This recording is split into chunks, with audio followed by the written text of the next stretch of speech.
โธเศโธติโลกัสมิงสัพพะสัตตานังพุทโธเศโธติโลกัสมิงสัพพะสัตตานัง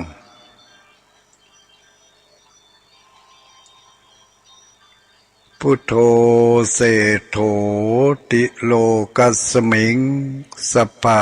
สัตตานัง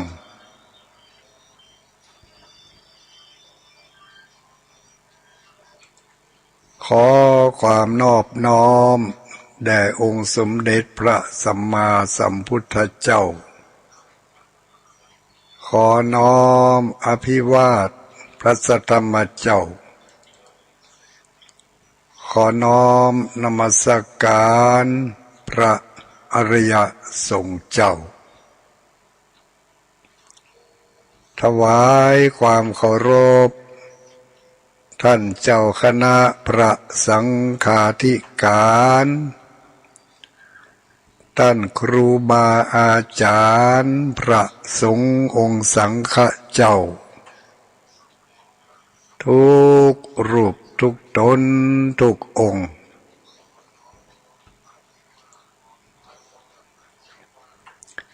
เจริญสุขเจริญพร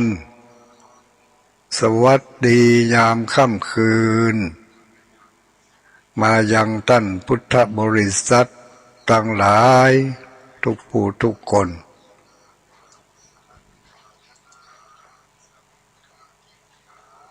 ค่ำคืนวันนี้เป็นคืนวันอังคารคืนวันอังคารที่5เนาะวันที่5เดือนเมษายนเอาวันที่5เดือนเมษายนแล้วนะญาติโยมทั้งหลายวันที่5นี่ตรงกับเดือน7ออก4ค่ำเดือน7ออก4ค่ำพร่ำว่าเป็นวันอังคารวันที่5วันอังคารโอ้ยังแต่บอกกี่วันแล้วนี่เนาะที่วัดพระธาตุม่อนจอมพออำเภอเวียงป่าเป้าเพิ่นจะมีการมีงานสำคัญเนอะเดี๋ยวหลังเนาะ คืนวันนี้ญาติโยมหลายผู้หลายคนคงจะผิดหวังไปเกี่ยวกับความตั้งอกตั้งใจจะรับเอาน้ำพุทธมนต์บางคนก็เกียมเนื้อเกียมตัวอย่างดีเกียมได้ฝ้ายสายสิญจน์น้ำขมิ้นส้มปล่อยน้ำต้นน้ำขวดเกียมไว้จะมารับเอาน้ำพุทธมนต์จากสมณเณรลักษ์เนาะสมณเณรลักษ์ชื่อเต็มเป็นว่าอย่างหมอหัวเนอะสมณเณรลักษ์ปัญโยนันท์หูจักกันในนามสมณเณรลักษ์ปัญโยนันท์ปกติแล้วเพิ่งก็จะมาร่ายมนต์พุทธมนต์ให้ญาติโยมทั้งหลายได้รับเอาน้ำพุทธมนต์ไปไหว้กับบ้านกับจงกับหอกับเฮือนไหว้กับตนตัวมันก็เป็นที่พึ่งตั้งใจอย่างหนึ่งเนาะความมั่นใจก็เป็นกุศโลบายอันหนึ่งที่ครูบาอาจารย์เพิ่งก็ได้สืบทอดกันมาเป็นทอดตั้งแต่สมัยพุทธกาลบุรมาแจกาโมพระสงฆ์องค์เจ้าเฮาสมัยนี้มาแต่งมาแปลงขึ้นเรื่องน้ำพุทธมนต์นี่มีมาตั้งแต่เมือนแต่นานบุญในบทสวดบทตำนานต่างๆเขาจะหันว่ามี หลายบทสวด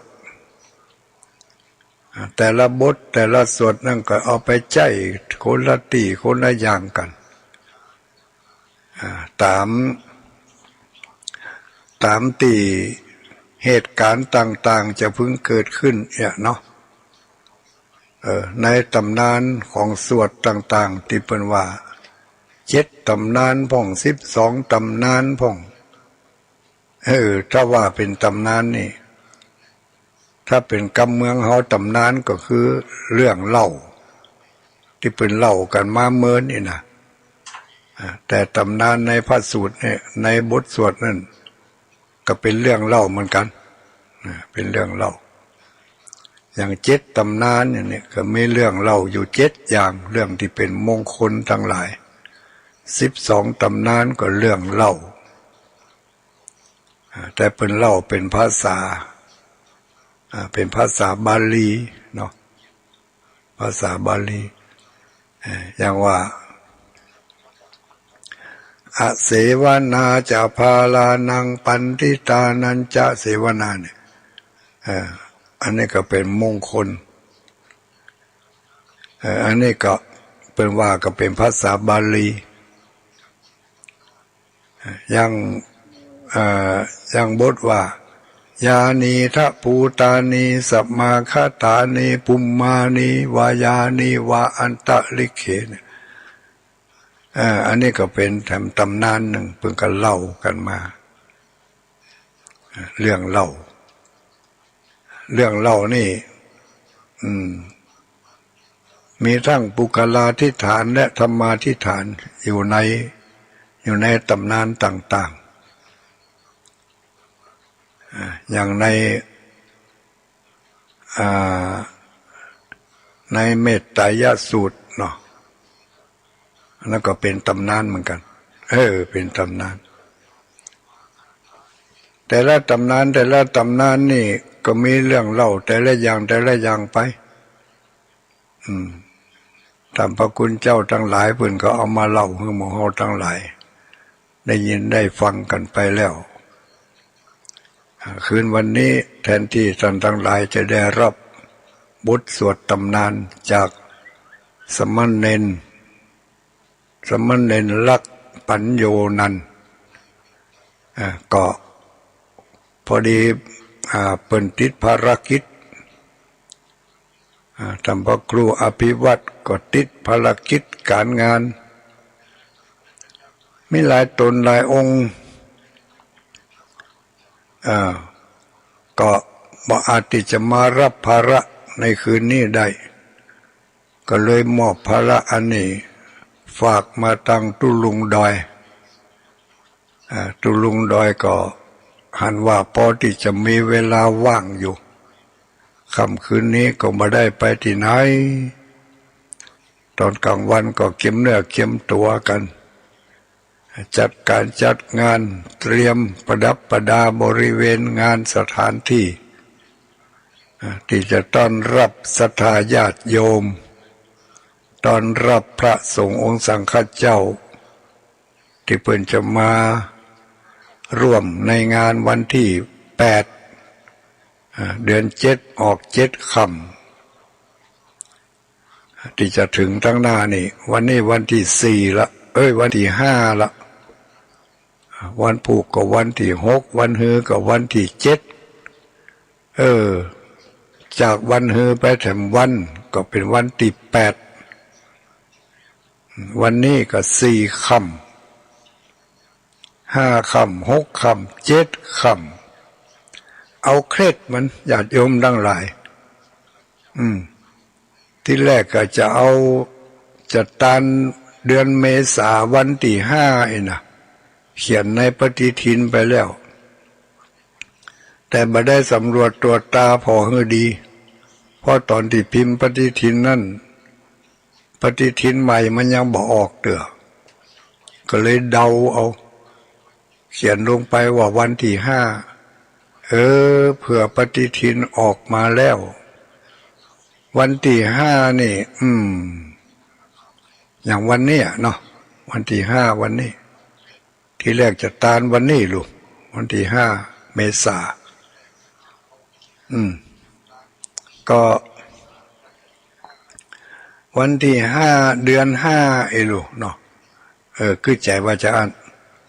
วันที่5 เดือน 5เดือน 5ใต้เดือน 5ใต้เดือน 5ในปฏิทินน่ะเนาะเดือน 7นี่เป็นเดือน 5ลูกก็มาขึ้นไปขึ้นมาเฮาเป็นคนเมืองนี่ยังเป็นเสา 5เนี่ยเสา 5นี่เป็นตั้งใต้นี่เป็นถือเป็นเฮ็ดกันลูกถือว่ามันขลังดีอีกอะแต่เขาก็เขาเป็นคนเมืองเจ้าล้านนาประเทศลูกเขาก็ถือเอาตามหลักความเชื่อของคนเมืองเขาดีกว่าเนาะนี่ค่ะไล่พอเดือน 7ออก7 ค่ำถ้าจะดีเพิ่นว่าเป็นวันลมหลวงด้วยนะเดือน 7ออก7 ค่ำนี่วันลมหลวงนี่ถ้าลมดีก็ดีขนาดนักเนอะถ้าลมไปในทางที่ดีแล้วดีที่สุดไอ้เด้อน่ะแต่ถ้าลมไปในทางที่เลวร้ายแล้วก็พุ่นน่ะจมลงพุ่นฟื้นบ่ขึ้นจมมันลมเนาะลมหลวงลมใหญ่ลมหลวงแท้ๆน่ะเดือน 7ออก7 ค่ำแล้วก็ไล่ไปถามถ้าเกิดว่าเดือน 8ออก8 ค่ำก็ลมหลวงแล้วมั้งเด้อ8 ค่ำเดือนใดถ้ามันขึ้นค่ำขึ้นแฮมตรงกับเดือนแปลว่าวันลมหลวงถ้าจะเนี่ยอย่างนี้พยายามทำในสิ่งที่มันดีๆมันจะได้ลมไปในทางที่ดีลมไปถังข้าวสารบุญลมไปขุมเงินขุมทองบุญไอ้น่ะแต่ถ้าเนี่ยบดีแล้วก็ลมไปทั้งบุญดีบดีก็ตกส่วมบุญถ้าถึงเหม็นถึงอะไรอย่างสปาสเปรแล้วก็ตกส่วมเนาะลมหลวงลูกแต่ส่วนมากแล้วจะไปเข้าใจกันว่ามันบดีนี่นะไปเข้าใจกันว่ามันบดีแต่ความจริงแล้วก็คือถ้ามันลมดีมันก็ดีพอจะอ่านในวันเดือน 7ออก7 ค่ำนี่ก็เลยถือโอกาสวันลมหลวงนี่ให้มันลมไปในทางที่ดีก็โดยการทำบุญงานมงคลมอบถวายพระอุโบสถที่จริงคำว่าพระอุโบสถนี่ยังพระเดชพระคุณท่านเจ้าคุณเป็นว่าวันนั้นเนาะที่จะแจ้คำว่าพระได้นี่ต้องเป็นพระอารามหลวงแต่มันเป็นภาษาเจ้าบ้านเนาะใช่ภาษาเจ้าบ้านเปิ้นว่าพระกับพระด้วยเปิ้นไปบ่ได้คำนึงถึงว่ามันจะถูกจะผิดอย่างไรเป็นว่าพระอุโบสถพระเจดีย์พระธาตุพระหารเนี่ยเนาะอันนี้เขาก็เอาวันลมหลวงนี่เป็นวันทำบุญตาลอุโบสถจะได้มอบไว้ในพุทธศาสนาจะได้มอบไว้ในพระพุทธศาสนาก็อันนี้ก็ถือเอาเนี่ยเอาเคล็ดหน่อยเขามันเป็นคนเมืองอยู่และแหมอย่างเนี่ยเขาเนี่ยมันยังบ่ได้ก้าวเข้าสู่อริยบุคคลเถอะลูกก็ถือเคล็ดแบบธรรมดาเขาถือในทางที่ดีเขาเอาไปเนี่ยในทางที่ดีมีประโยชน์ก็ญาติโยมทั้งหลายจะเฮียนเอาก็ได้หรอกมาสงวนลิขสิทธิ์เช่นว่าจะแปลงบ้านแปลงเฮือนจะเปิดร้านค้าร้านขายเลือกเอาวันที่มันเป็นวันลมหลวงวันหัวเข้ากาวันลมหลวงกา นี่แต่เขาต้องเข้าใจนะเข้าใจแท้ๆนะภาษาโหราศาสตร์ในปุ่นมีอย่างนั้นถ้ายังว่าจะได้จะมีโจกร้ายจะปะกับเหตุการณ์ร้ายร้ายถึงที่สุดเนอะแต่ถ้ามันดีก็ดีถึงที่สุดเหมือนกันนะจะปะเหตุการณ์ที่มันที่สุดมาว่ากันมันจะยาวไปเนาะตกลงว่าวันเดือน7ออก7ค่ำเกือบจะเป็นวันที่7แล้วนะเกือบจะเป็นวัน7แล้วนะเป็ดกับ5น้อยเดียวมันเป็นวันศุกร์เนาะถ้าเป็นวันเสาร์นั่นก็จะได้วัน7เต็มตัวแล้วถ้าเป็นวันที่7ก็จะได้7เต็มตัวแล้วนะมันจะตรงกันนี่ยากน้อยก็หาเนาะกี่วันกี่เดือนกี่ปีมันจะได้มาตรงกันอย่างนี้เดือน7ออก7ค่ำวันเสาร์นะเนาะเป็นวันที่7นะเท่านี่8ไปหน่อยเดียววันที่ซ้ำเป็นวันที่8ไปวันก็ถ้าเป็นวันศุกร์ยังบ่ทันถึงวันเสาร์เด้อเป็นวันศุกร์แต่เขาได้2ตัวละคือเดือน7ออก7ค่ำอันนี้ก็ถ้าเป็นการขึ้นขั้นใหม่เนี่ยเปิ่นบดีง่ายที่นอนในวันนี้วันศุกร์นี่นะเปิ่นว่าเกตตกที่นอนอีวะเปิ่นบดีง่ายที่นอนถ้าจะขึ้นขั้นใหม่ก็ขึ้นได้แต่ว่าบดีง่ายที่นอนบดีขนครัวขึ้นไปนอนเถอะทำบุญทำทานก็จัดการจัดงานก็จัดได้ในงานฉลองอุโบสถที่จะมีนี่เขาก็ทำบุญอย่างเดียวในญาติโยมทั้งหลายทำบุญอย่างเดียวบ่ได้มีอย่างอื่นมาปะปนให้มันตะคิดตะขวางใจเนาะก็ตอนเจ้ากินก็น้ำก็งายเสร็จเรียบร้อยญาติโยมก็พากันทยอยจากบ้านจากจองมาตลอดถึงหัววัดหัววาต่างๆที่ได้นิมนต์เปิ่นไปเพิ่นก็จะทยอยมาแสดงความจุ่มชื่นยินดีแสดงความอนุโมทนาตัวที่งานของเฮางานใหญ่งานหลวงได้อุตสาห์พยายามปรับแต่งแปลงมาตั้งแต่ปี2560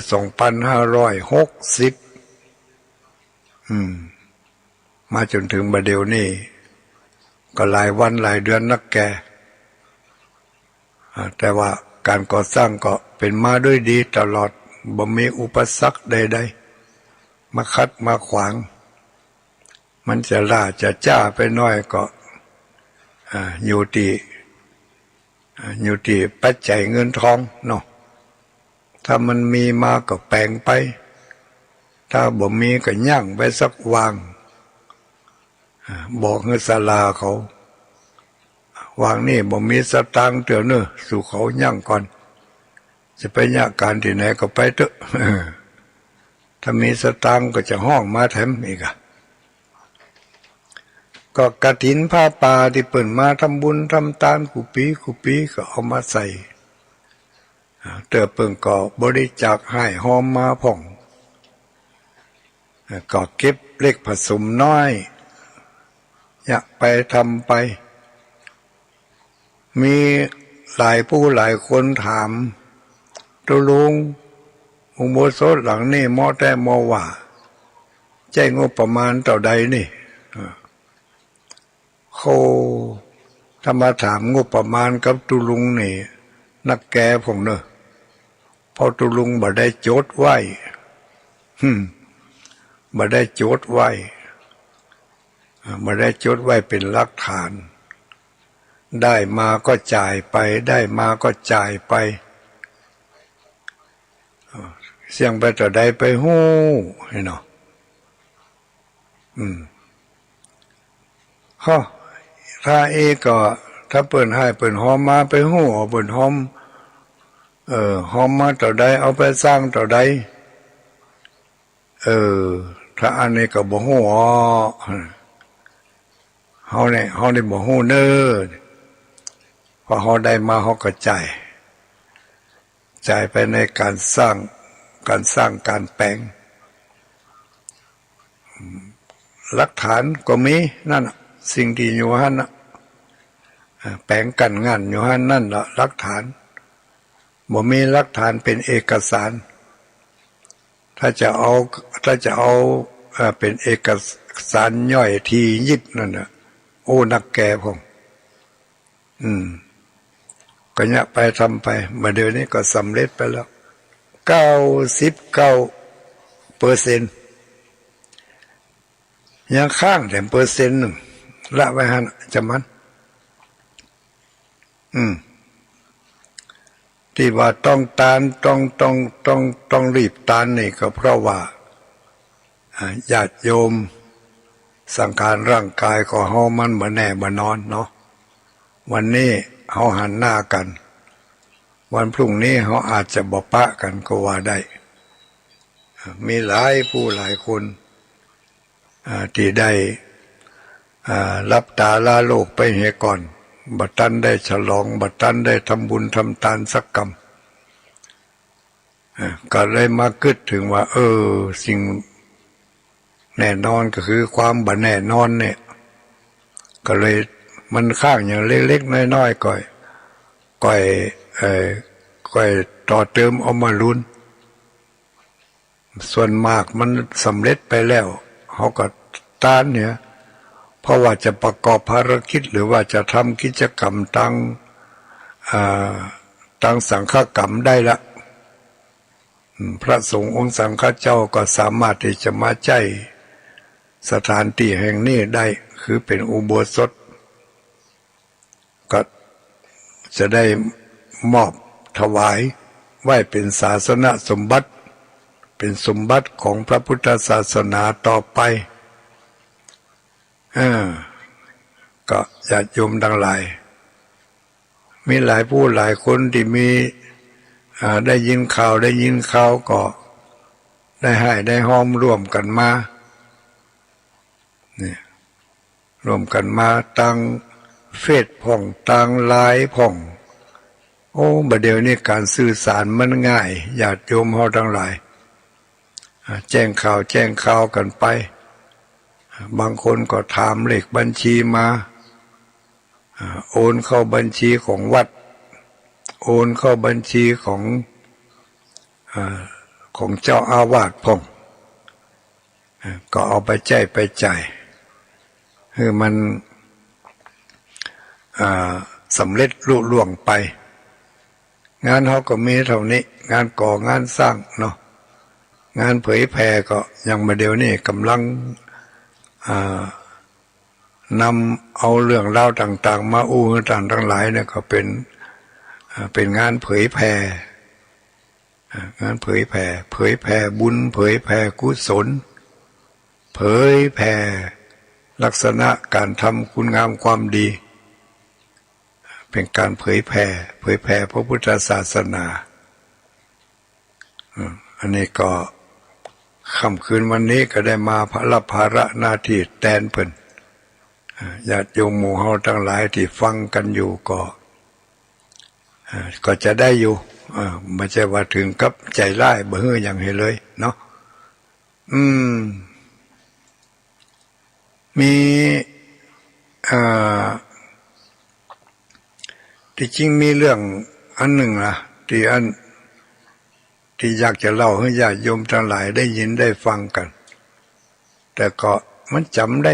จำได้หลายคับค่ายคับคาก็จ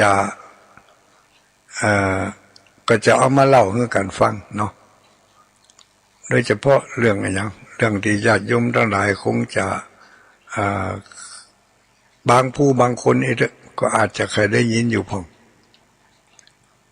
เรื่องเกี่ยวกับมาอย่างดี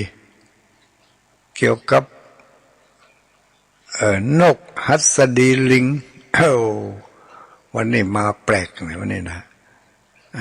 นกหัสดีลิงนกหัสดีลิงนี่ที่เขาเคยหันกันนะนกหัสดีลิงนี่เป็นเอาไปใจกับงานอย่างใดนี่พอออกไม่ออกพออุ้ยไม่อุ้ยทั้งหลายที่เขาได้หันกันบ่อยๆโดยเฉพาะอย่างยิ่งช่วงที่ผ่านมาแล้วก็ที่กำลังมีอยู่เวลานี้ก็มีนกหัสดีลิงให้ใครหู้พ่องนกหัสดีลิงก็ว่าหู้แล้วเรื่องของนกหัสดีลิงนี่มันเป็นเรื่องของโบราณที่เขาจะหันว่านกหัสดีลิงนี่ก็คือในงานที่เป็นมีงานศพนี่นะเนาะโดยเฉพาะอย่างยิ่งงานศพครูบาอาจารย์งานศพของทุกเจ้างานศพของทุกเจ้าเนี่ยเขาจะหันว่ามีเปิ้นจะเอาใส่ปราสาทอีหลูใส่ปราสาทแล้วก็ปราสาทนั้นตั้งอยู่บนหลังนกนกตัวนั้นแปลกประหลาดนกตัวนั้นมันแปลกประหลาดปีกมันก็มีเนาะมีตั้งหัวมันก็ยังจ้างมีงวงเนี่ยมีงาเนี่ยมีงวงมีงามีหูเป็นจ้างมาเดี๋ยวนี้เทคโนโลยีเพิ่มขึ้นมาแถมแปลงยังก็จะเป็นจริงเป็นจังเนาะจ้างก็สามารถที่จะใจงวงได้งวงจ้างกวัดแกว่งไปแกว่งมาเนาะแล้วก็ตาก็พับได้หูก็พับได้นี่นกหัสดีลิงแต่พอตัวแล้วตัวเป็นนกนอนคว่ำอุบปุบมีปีกเนี่ยกระพือปีกได้ด้วยนะบางทีก็ปีกก็พับปีกได้ด้วยนกหัสดีลิงนี่เปิ้นว่ามานะนกหัสดีลิงนี่มันไม่ใช่นกในบ้านในเมืองของเมืองมนุษย์คนเฮานี่มันเป็นนกในในป่าหิมพานต์ป่าหิมพานต์นี่ก็คืออยู่ที่ไกลเนาะป่าไม้เป็นคนไปบ่ฮอดเนาะในป่าไม้หิมพานต์นั้นมันมีสิ่งสารสัตว์ทุกชนิดแล้วทีนี้สิ่งสารสัตว์ต่างๆเหล่านั้นมันนักขนาดเนี่ยบางทีบางครั้งบางคราว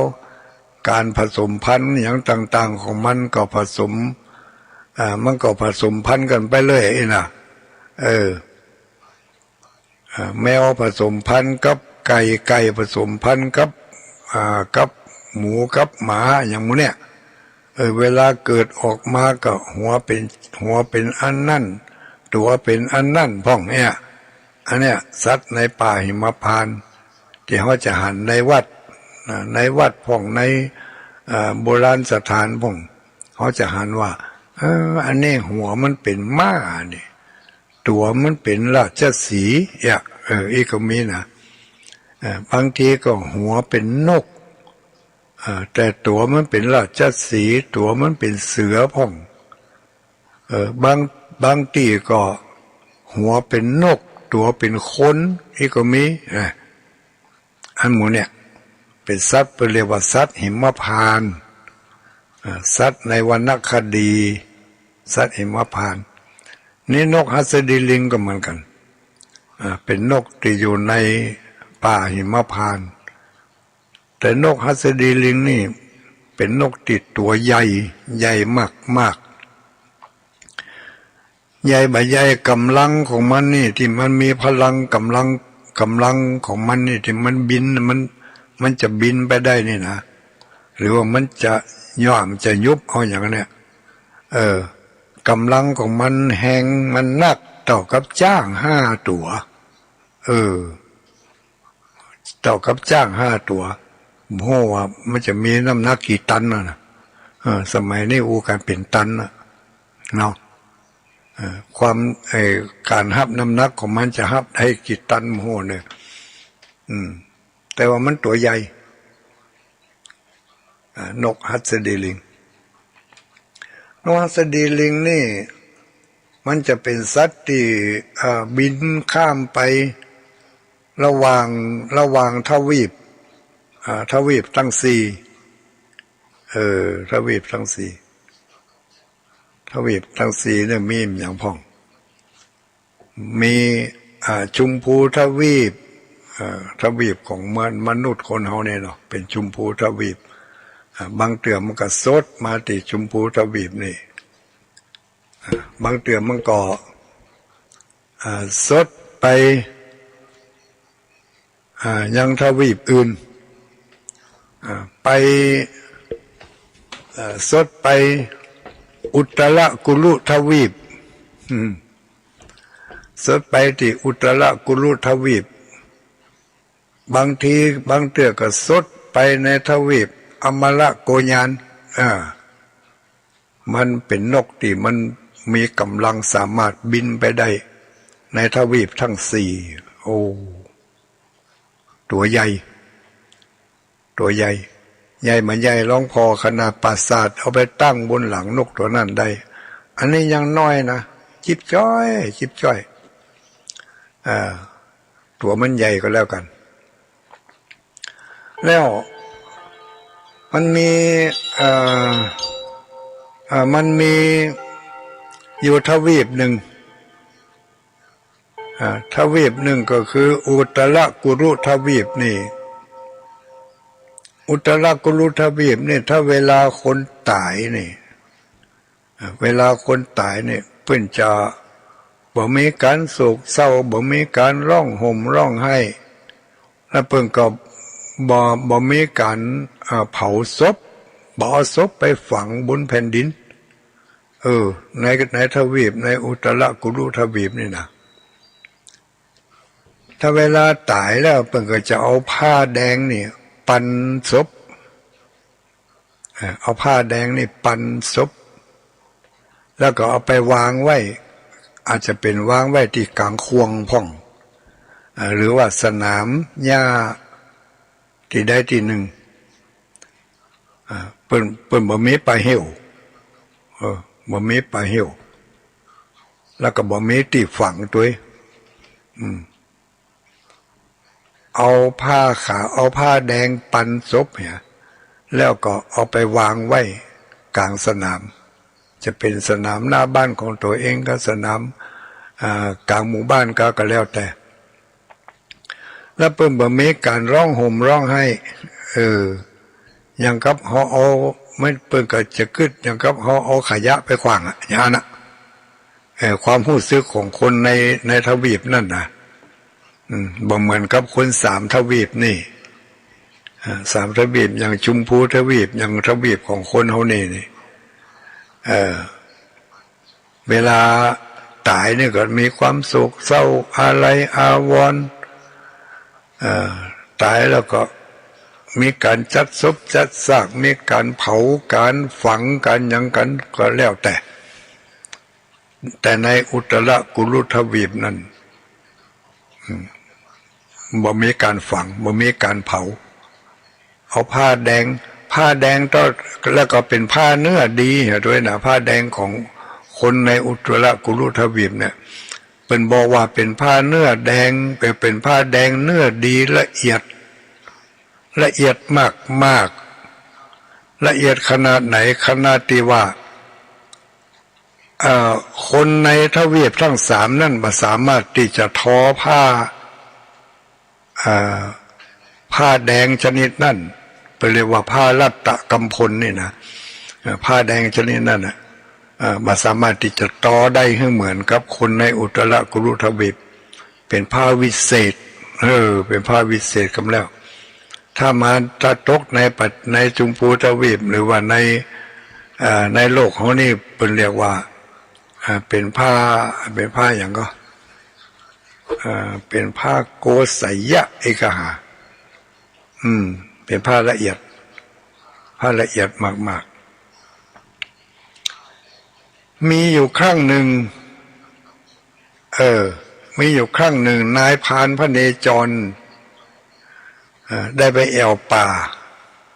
ไปปะใส่เศษผ้าแดงไม่ใช่เศษน้อยๆเศษใหญ่ก็แล้วที่นกหัสดีลิงตื้นออกแล้วก็เอาขว้างลงมากับผ้านั้นปิวมาถึงจุมพูทวีปตกอยู่ในป่าแล้วก็มีผู้ชายคนหนึ่งเป็นนายพรานไปเก็บผ้าผืนนั่นมาได้โอ้ตัวเองไม่สามารถที่จะนุ่งจะห่มได้มันเป็นผ้าละเอียดมากก็เลยเอาผ้านั้นไปถวายพระเจ้าอยู่หัวพระเจ้าอยู่หัวองค์นั่นชื่อว่าพระเจ้าจันทประโจษพระเจ้าจันทประโจษได้ผ้าผืนนั้นก็ดีอกดีใจเก็บไว้ก็ไม่สามารถที่จะเอามาห่มมานุ่งมาครองได้ก็เลยเก็บไว้ต่อมาพระเจ้าจันทประโจษเนี่ยเจ็บป่วยด้วยโรคหลายอย่างไผก็ยาบ่หายไผก็ยาบ่หายต้องหอดมีปหมอชีวกกุมารพัฒน์นี่ฮับอาสาจบหลักสูตรจากการไปเรียนมาใหม่ๆก็ไปฮับอาสายาให้พระเจ้าจันทประโจษกษัตริย์แห่งเมืองอุเชนีจนกระทั่งหายวันหายคืนโอ้โรคภัยไข้เจ็บของพระเจ้าจันทประโจษหายท่านก็ดีอกดีใจบ่ฮู้จะเอาอย่างมาตอบสนองคุณงามความดีของคุณหมอกุมารพัฒน์ก็เลยเอาผ้าแดงผ้าแดงผืนนั่นที่เป็นผ้าวิเศษนั่นเป็นผ้าเนื้อดีเนื้อละเอียดที่สุดนั่นเอามอบเพื่อเป็นของขวัญเพื่อแก่ปหมอกุมารพัฒน์ของเขาปหมอกุมารพัฒน์ก็บ่อาจที่จะเอาผ้าผืนนั้นมาใช้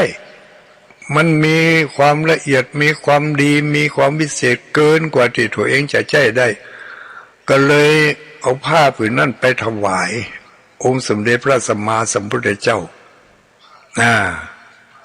ในผ้ากำพลเอาไปถวายองค์สมเด็จพระสัมมาสัมพุทธเจ้าเนี่ยพระพุทธองค์ก็ทรงเป็นผ้าจีวรเอามาใช้อันนี้เป็นผ้าจากอุตรกุรุทวีปเศษส่วนหนึ่งตกลงมาจากป่าตกลงมาจากนกหัสดีลิงเอาขว้างแล้วก็เมื่อนกหัสดีลิงไปอุ้มเอาไปย่อมเอาศพที่เปิ่นเอาทอดไว้ตะมูตะลังตะมูสนามหญ้าและกลางควงเพราะมันจะมีสัญลักษณ์อยู่ว่าถ้าผ้าแดงห่อไว้นี่นะถ้าผ้าแดงห่อไว้เนี่ยแสดงว่าเป็นห่อศพละเนี่ยสัญลักษณ์นกหัสดีลิงก็เลยหู้สัญลักษณ์อันนั้นก็เลยถือว่าถ้าหันเป็นผ้าแดงห่อวางอยู่ที่ไหนนกหัสดีลิงจะต้องลงไปสูดย่อมเอาย่อมเอาผ้าย่อมเอาห่อนั่นน่ะไปย่อมเอาห่อนั่นไปเอาไปกินบนต้นไม้ก่อนนะไม่ใช่ว่าเอาไปกินตะมูปื้นดินปื้นหญ้าอย่างเวลากินเนี่ยเราเอาไปกินบนต้นไม้เสาะหางามไม้เหมาะมีงามมีกิ่งก้านสาขาพอที่จะเอาศพนั่นวางได้ก็เอาวางแล้วก็ตืดผ้าออกผ้านั่นก็ปิวไปโดยลมผ่องยังผ่องแล้วก็เหลือกระซากศพอยู่หั่นแล้วก็กินซากศพที่ห่อมานั่นที่ห่อผ้านั่นเพราะว่า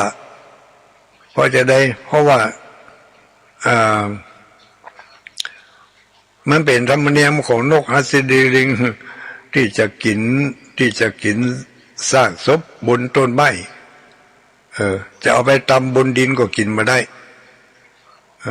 ผีบ่ให้กินวะเทวดาบ่ให้กินต้องเอาไปกินบนต้นไม้อย่างเดียวอันนี้ก็เป็นเรื่องของนกฮัสดีลิงก็มีเรื่องเล่ามาว่า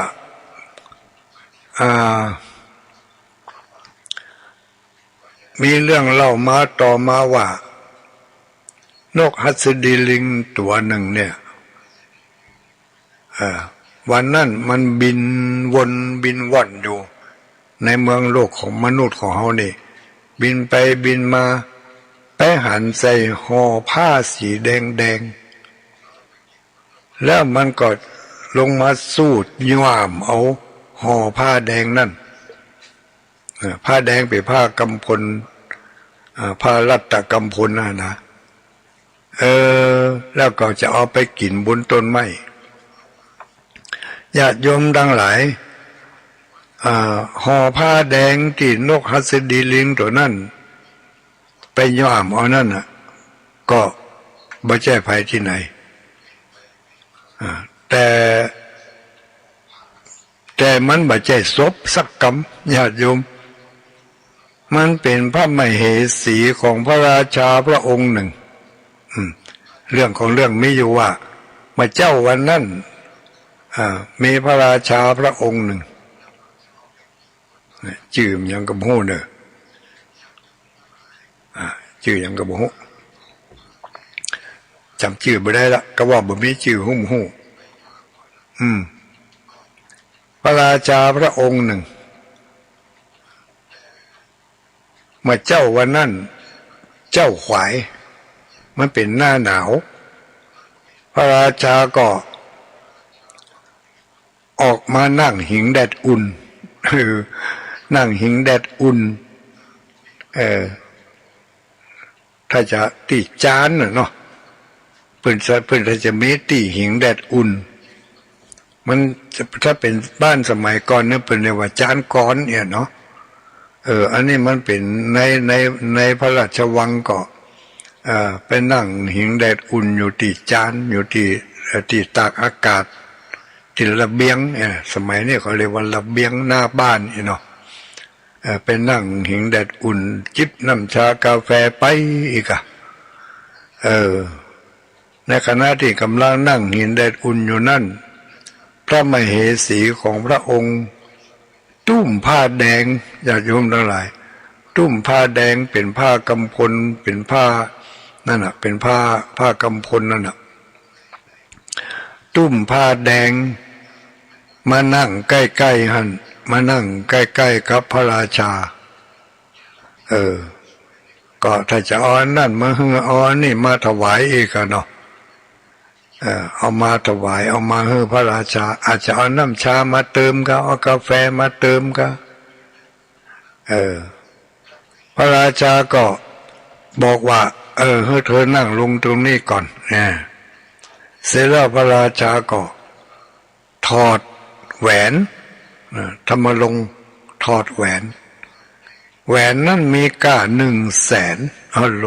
แสนอย่างโมโหเนอะ100,000 บาทหุ100,000 เฟื่องหุ100,000 รูปีหุ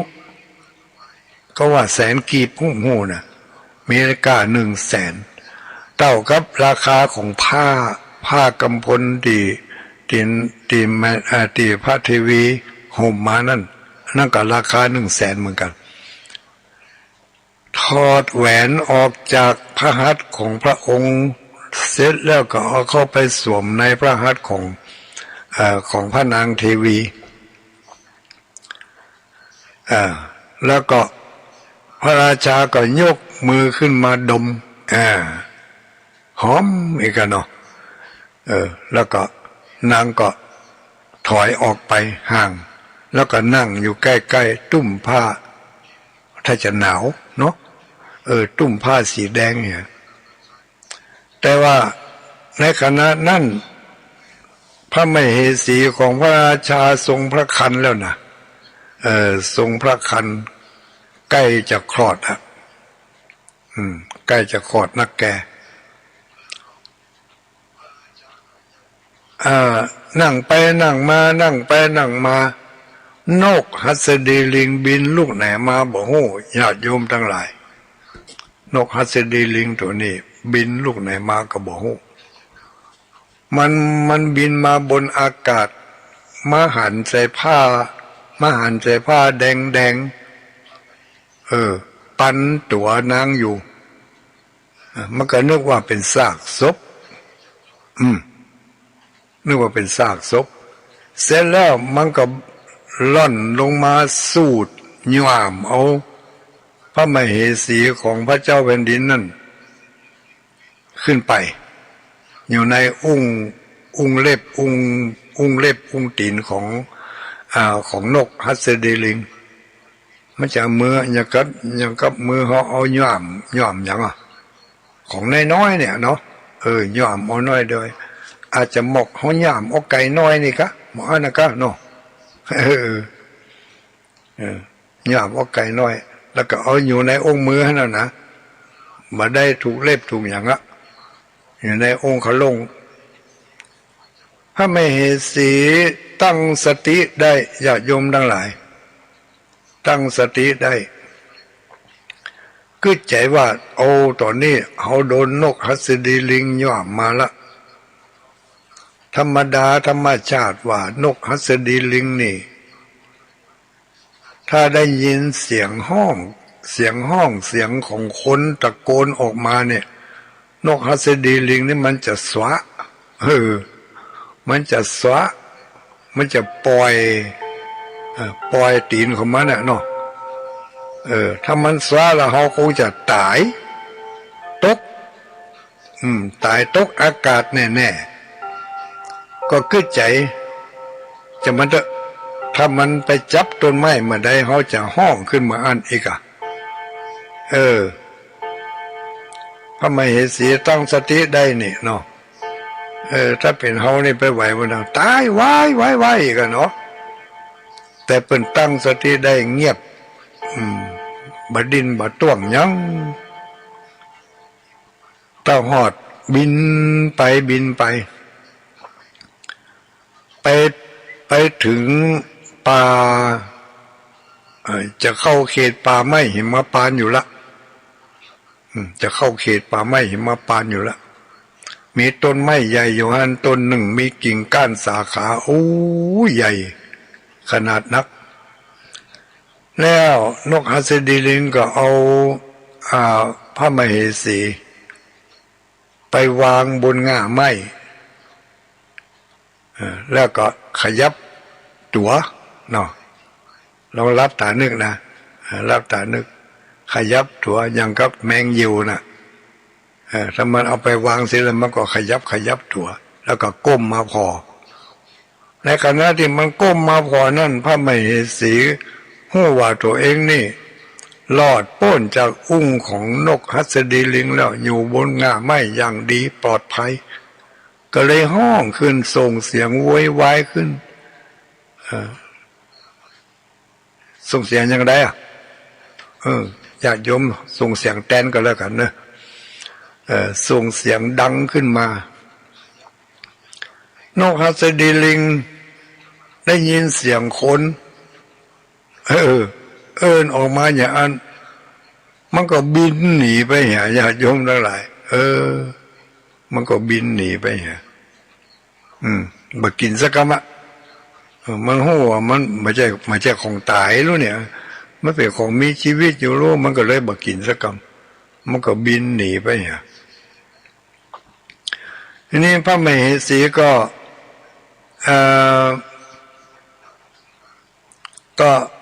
อยู่บนนั้นอยู่บนง่าไม้ฮั่นพัดเรียบจะได้จะลงก็มาจ้างลงจะลงจะได้ก็จ้างลงโอ้ตะหอดค่ำมามืดมาติ๊กพระมเหสีก็รู้สึกว่า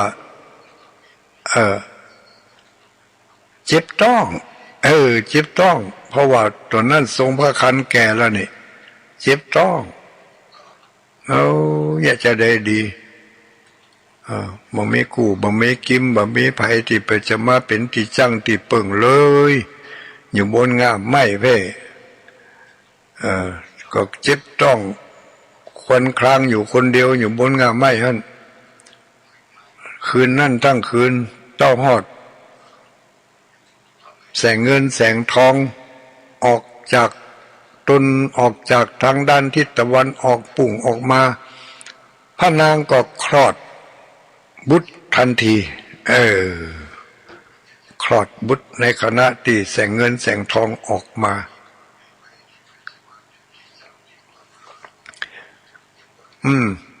จะเล่าเต็มตอนจะเล่าถึงเรื่องของพระฤาษีมีเรื่องของพระฤาษีนี่ปกติเราก็ไปเสาะว่าหากินผลหมากหลากไม้เนาะลักแถมอย่างหนึ่งพระฤาษีก็มีเป็นบางตนบางองค์จะไปเสาะเก็บเอากระดูกพ่องยังพ่องตีหมู่ปื้นต้นไม้ต้นตอกไม้ก็ไม่หลวงกวงก็ไม่ใหญ่นั่นนะเอาไปต้มกินเพราะว่ากระดูกนี่ถ้าเอาต้มแล้วมันหวานนี่วะน่ากะถึงมื้อถึงวันนี่เขากินขนมเส้นต้มน้ำกระดูกนี่มันหวานดีนะแต่ว่าพระฤาษีเนี่ยเอากระดูกของยำหัวกระดูกคนกระดูกสัตว์กระดูกซากตีอันนกฮัสเดลิงนกอินทรีอย่างที่มันกินมาเอากระดูกขว้างลงมาเนี่ยก็ไปเก็บเอากระดูกนั้นมาต้มกินมีพระฤาษีอยู่องค์หนึ่งชื่อว่าอัลลกปะฤาษีก็ไปเสาะหาผลหมากหลากไม้ไปเสาะหากระดูกกระเด้าที่นกเอามาขว้าง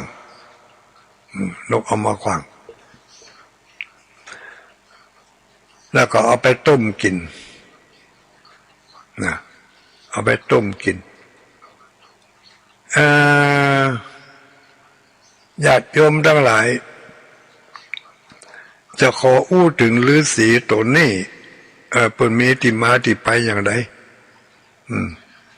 ประวัติของฤาษีที่จริงฤาษีตนนี้นี่เพิ่นมีด้วยกัน2 ตนฤาษี2 ตนตนหนึ่ง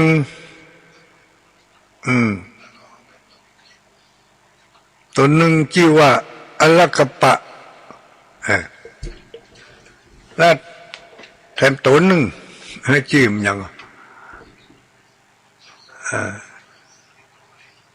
ลืมชื่อไปแล้วก็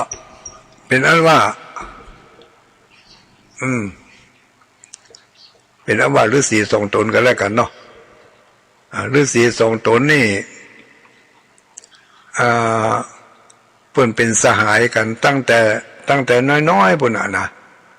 เป็นสหายกันเป็นพระสหายกันตั้งแต่เล็กแต่น้อยอยู่ได้ครองได้อยู่มาจนกระทั่งถึงได้ครองราชสมบัติเป็นพญาเจ้าเมืองถึง2 คนถึง2 ตนถึง2 ตนเป็นสหายกันอยู่ครองเมืองคนละเมืองแล้วก็มีความฮักความสนิทสนมกันมีอันยังก็ปรึกษาหารือกันอยู่บ่อยๆฤาษีทั้ง2นี่วันดีขึ้นดีก็มานั่งสนทนาธรรมกันมานั่งสนทนาธรรมกันแล้วก็มาอู้กันถึงความเป็นอยู่ความเป็นไปก็มีอยู่กรรมหนึ่งฤาษีทั้ง2นั่นก็เอายกมาอู้กันว่าสหายถึงมื้อถึงวันนี่เฮานี่อยู่ไปก็จะอ่านจะ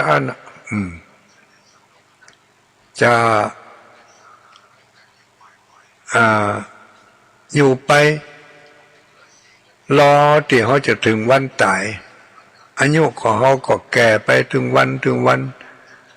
ผ่านปีหนึ่งก็แก่ไปปีหนึ่งผ่านไปแห่งปีก็แก่ไปแห่งปีต้องหอดถึงวาระสุดท้ายมา เฮาก็ต่างคนต่างไปต่างถึงเวลาตายแล้ว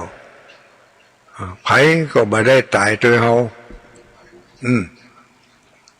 ไผก็บ่ได้ตายโดยเฮาแม้กระทั่งตัวของเฮาเองก็บ่อาจที่จะเอาไปตัวในปรโลกได้นับภาษาอันหยังกับทรัพย์สมบัติบ้านเมืองอันหยังต่างๆเหล่านี้บ่มีไผที่จะไปตัวเฮาได้ถึงเวลาตายเมื่อทั้งสองมาพิจารณาแล้วว่าจะเป็นจริงอย่างนั้นก็เลยเกิดความเบื่อหน่ายถึงสองท่านนี่นะถึงสองท่านเนี่ยชื่อว่าอัลลกัปปะตนหนึ่งชื่อว่าเวทะทีปกะตนหนึ่งอ่านยากเลยเวทะทีปกะตนหนึ่งอัลลกัปปะตนหนึ่งถึงสองตนนี่ก็มาตกลงปลงใจเขาพากันไปบวชสละราชสมบัติถึงมดถึงมนเนี่ยไปเสาะหาโมฆะธรรมก่อนที่เขาจะตายนี่เขาต้องมีที่จังที่ปึ่งที่ไปที่ดีไปที่ดีก็เลยจวนกันถ้าจะอ่านเขาออกจากบ้านจากเมืองไปเข้าป่าหิมพานต์ไปบวชเป็นดาบสฤาษีอยู่ในป่าโซว่าหากินผลหมากหลากไม้ประคองชีวิตไปเป็นวันๆแต่ว่าบ่ได้อยู่ด้วยกันเนอะฤาษีทั้งสองนี่อยู่คนละฝั่งอยู่คนละฝั่งดอยตนหนึ่งอยู่ดอยฝั่งเพ่ตนหนึ่งอยู่ดอยฝั่งปุ้นแล้วก็ถึงสองนี่ก็ปูจาไฟเอาไฟที่ตามเนี่ยเป็นสัญลักษณ์15 วันไหนก็มาปะกันระวังกลางตางเหตุเตือนหนึ่งแต่ว่าในระหว่าง15 วันก่อนที่จะไปปะกันนี่ก็สังเกตพอควันไฟก็แล้วกันถ้าหากว่าไฟมีควันมีเปลวอยู่ก็แสดงว่ายังอยู่ดีสบายแต่ถ้าหากว่ามีไฟของคนใดคนหนึ่งดับไปบ่มีควันบ่มีเปลวขึ้นมาก็แสดงว่าตัวนั่นแหละ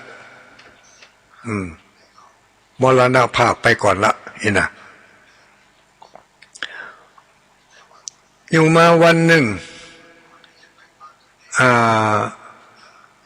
อัลลกัปปะดาบสพอไปตั้งดอยลูกปุ้นที่เป็นที่อยู่ของเวทะทีปกะพอไปตั้งแต่เจ้าแล้วเนี่ยจนถึงมาเดี๋ยวนี้บานควันไฟปุ่งขึ้นมาเลยถ้าหอดจนถึงเวลามาตอนก็บานบ่ายก็บานควันไฟปุ่งละเวทะทีปกะอำลาจากโลกนี้ไปเห็นแล้วเหลือกับเฮาคนเดียวอัลลกัปปะกับเหลือกับเฮาคนเดียวก็เลยบำเพ็ญสมณธรรมอยู่บำเพ็ญสมณธรรมอยู่ในอาสรมของตัวเองอยู่ห้านคนเดียว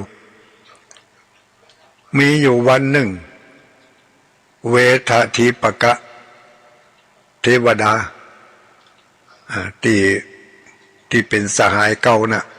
ได้ไปเกิดเป็นเทวดาอยู่บนสวงสวรรค์ชั้นฟ้ามาคิดถึงอัลลกัปปะดาบสผู้เป็นสหายเขาตายมาก่อนมันนี่มันจะยังอยู่ดีสบายอยู่ก็เลยลงจากสวรรค์แล้วก็เข้ามาหาแต่งตัวเป็นคนหลงป่า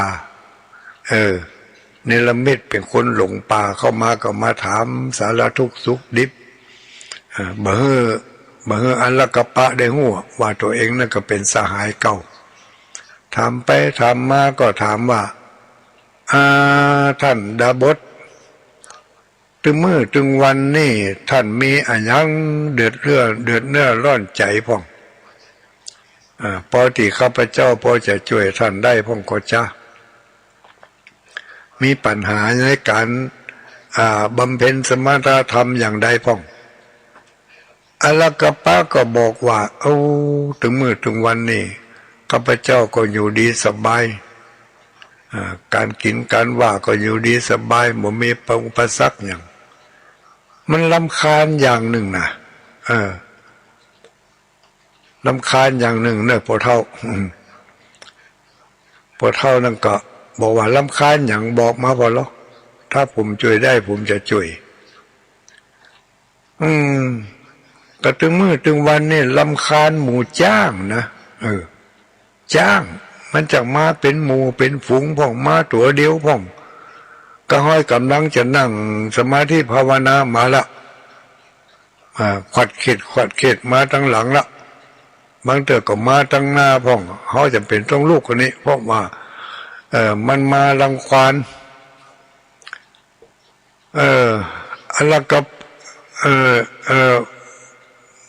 เวททีปกะที่เป็นสหายเก่านะมาเดี๋ยวนี้เป็นคนหลงป่าแต่งตัวเป็นนายพรานป่าหลงป่าก็เลยบอกว่าถ้าจะพอดีผมมีมนต์อยู่บทหนึ่งนะมีมนต์อยู่มีมนต์มีคาถาว่าอันเถอะมีคาถาอัลลกปะก็ถามว่าคาถามันยัง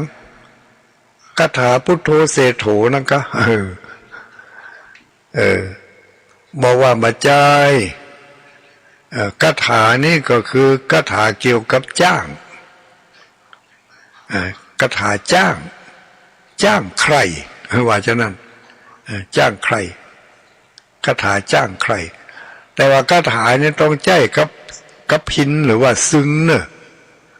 ดีดซึ้งก็มี3 สายคาถานี่ก็มีอยู่3 บทที่หนึ่งถ้าหาว่าดีดซึ้งสายนี่ท่องคาถาบทนี่จ้างที่มารังควานท่านนั่นน่ะจะหนีไปจะหนีไปเลยจ้างตัวนี้หนีไปละบอกกองได้ยินเสียงซึ้งบอกกองได้ยินท่องคาถามันจะล่นเข้าป่าเข้าคุ้มไปบนอย่างกับมันกลัวอย่างสักอย่างเนี่ยอันนี้บทนี่พินสายนี่แล้วก็ซึ้งสายกลางนี่พร้อมกับท่องคาถาแถมบทหนึ่งคาถาแถมบทนี่ถ้าท่องไปพร้อมกับดิดซึ้งสายนี่สายเดียวเนี่ยจ้างตั้งหลายนั่นเนี่ยมันก็จะก้อยไปพร้อมกับเหลียวหน้าเหลียวหลังเหลียวมาพอจะไปแลบ่ไปแลแต่ว่ามันจะบ่มาเนี่ยมันยังแต่มันก็ต้องไปเพราะว่าโดนคาถาตัวนี้โดนคาถาบทนี่มันอยู่มาได้มันได้ยินคาถาบทนี่มันได้ยินเสียงซึ้งสายนี่แต่มันจะไปอย่างอะไรอาวรณ์ให้เราจะไปอย่างอะไรอาวรณ์ใครไปเกิมใครไปเกิมหุนขวางแต่มันก็ต้องไปอันนี้ต่างจากคาถาบทแรกนะบทแรกนะได้ยินนะมันปั่นลึดเลยล่ะฟังเสียงอย่างแอนลูกเดียวเลยนะบทนี้นี่ไปถึงหุนขวางบทที่3บทนี่กับซึ้งสายนี่ถ้าดิดซึ้งสายนี่แล้วก็ท่องคาถาบทนี่แล้วจ้างจะมีสักกี่ตัวก็จ้างในบริเวณนี้มันจะมอบการเข้ามาหาจะมอบการเข้ามาหามาไหว้มาสามาสักการะบูชา เผลอๆอาจจะมาอุปถัมภ์บำรุงท่านก็ว่าได้เอาท่องคาถาเฮือได้เนี่ยคาถา3 บทพร้อมกับซึ้ง1 อันเอาเฮือท่านไว้ซึ้งนี่มี3 สายแล้วฤาษีอลกปะก็ท่องคาถาเฮียนจากคนหลงป่าจนกระทั่งได้คาถา3 บทที่1ท่องได้แล้วลองดีดพอจ้างมีที่ไหนไล่หนีหมดบทที่2จ้างก็หนีเหมือนกันแต่หนีถอยเหลียวพอใครหนีพ่องบ่ใครหนีพ่องแต่ก็จำเป็นต้องหนีเพราะว่าเสียงซึ้งเนี่ยมันบังคับให้หนีนะคาถาบทที่3นี่ขนาดหัวหน้าจ้างนี่มอบการเข้ามาหาเข้ามาสวามิภักดิ์ก็ว่าได้นะจะมาฮือฮับใจจะฮือใจอย่างมันยะมดเมื่อดาบทอลกปะได้คาถานี่จากเวททิปกะเทวดาก็ตั้งอกตั้งใจท่องอลกปเวททิปกะถามจำได้แล้วกะจำได้แล้วท่านผู้หลงป่าปอกเนี่ยถ้าจำได้แล้วก็ผมก็จะไปแล้วเนอะแล้วท่านดาบทท่านมาอย่างว่าท่านเวททิปกะที่เป็นเทวดาจำแรงกายเป็นคนหลงป่าก็เดินออกจากอาสมของท่านดาบทอลกปะออกไปท่านอลกปะก็ดำรงตนดำรงใจด้วยการเสาะว่าหากินผลหมากหลากไม้อยู่ในบริเวณนั้นจนกระทั่งควายของวันนั้นออกไปเสาะผลหมากหลากไม้จะไปเสาะกระดูกกระเด้าที่เป็นเศษนกอินทรีนกหัสดีลิงเอามาขว้างตะหมู่พื้นต้นไม้กำลังก้มเงียนเสาะพอได้ยินเสียงละอ่อนน้อยให้อยู่บนต้นไม้เอาแว่เอา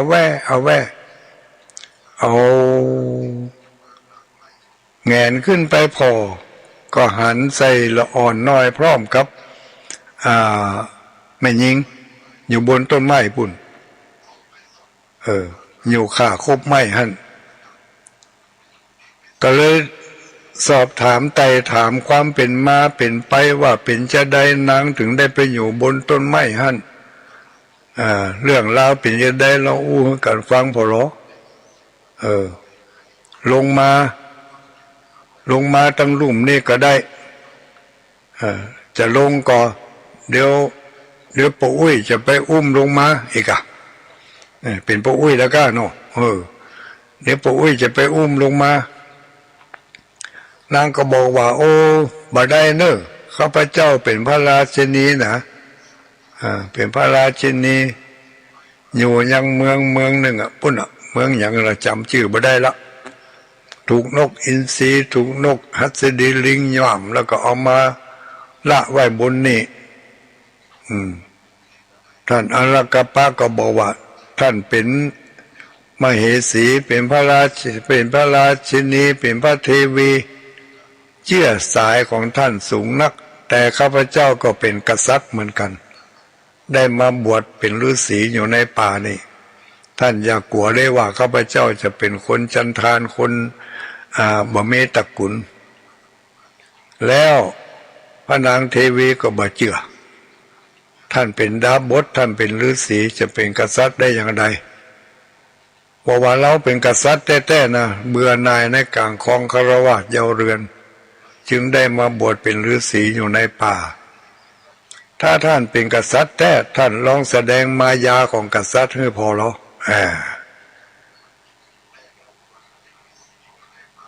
พระดาบทแสดงมายาของกษัตริย์ให้พระเทวีได้ดู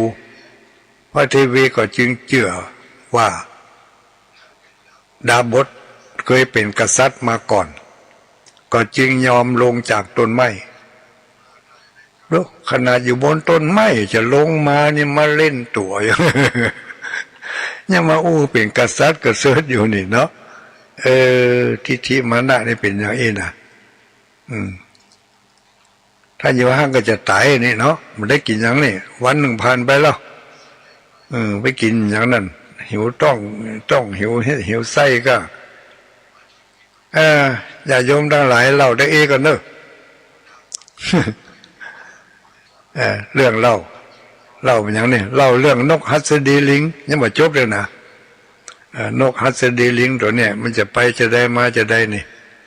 นกหัสดีลิงนี่เป็นนกที่บ่มีในมนุษย์โลกอยู่ในโลกอยู่ในแหมทวีปหนึ่งในอุตรกุลุทวีปในจักรวาลนี่มันมีอยู่4ทวีปวนาก็ว่ากันเนาะ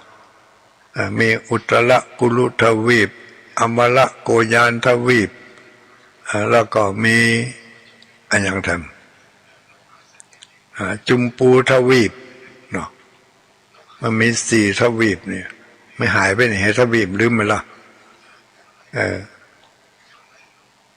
แต่ละทวีปนี่หน้าตาก็แตกต่างกันนะในทวีปทั้งหมดนี่ทั้ง4ทวีปนี่อยู่ในจักรวาลนี่แหละนะอยู่ในจักรวาลนี่แต่ว่า